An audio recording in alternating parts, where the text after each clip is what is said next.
mga Giant Jong, medyo habang atong adlaw kami pero tungod kasi Inday on board tayo. Well, game tayo for this video's chikahan.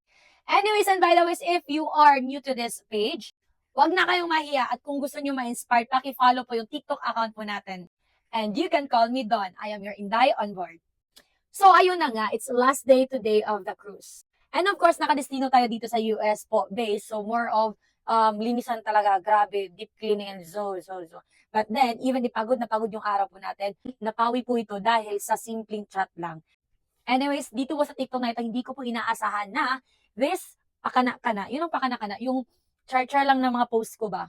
Dati nag-voice over lang ako, nagsasayaw at kung ano-ano. But then, I wasn't able to realize that those simple action, those hobby, kumbaga, ay nakaka-reach out pala ng aspiring seafarers out there. Well, furthermore, it was just a simple reply to an aspiring seafarer. Simpleng tanong lang, pero I am so happy. And na-inspire ko siya. And I am very, very proud of him kasi natanggap ko siya sa company na ina-applyan niya. I was able to answer what ifs niya ng mga tanong. And so, ginawa din niya. And effective din naman. Anyways, kung di paalala, hindi po lahat ng scenario po na example or nangyari po sa kanya is effective din sa inyo. Okay? Kasi may mga bagay din na may ginawa din ako just to have or just to pursue this career na malayo din sa ginawa niya. But in some other ways, nabigyan ko siya ng idea. So anyways, itago na lang natin siya sa pangalang Ryan.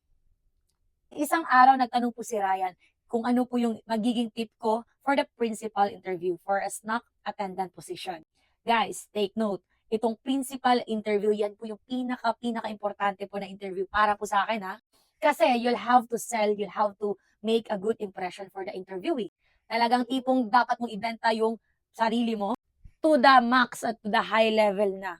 Why? Because you've came very, very far. You've had done so much for that slot na ma-interview ka lang. At wag mo yan sasayangin, day. Once lang yan mangyayari.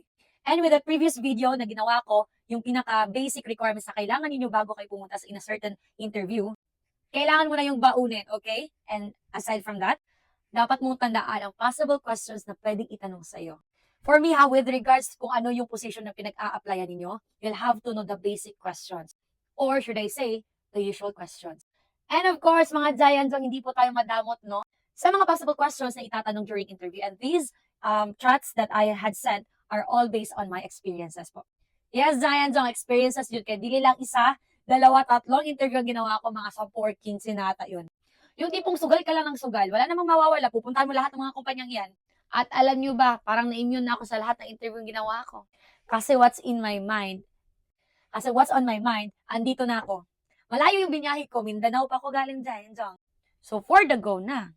And you know what? This message really, really makes me happy, makes me glad.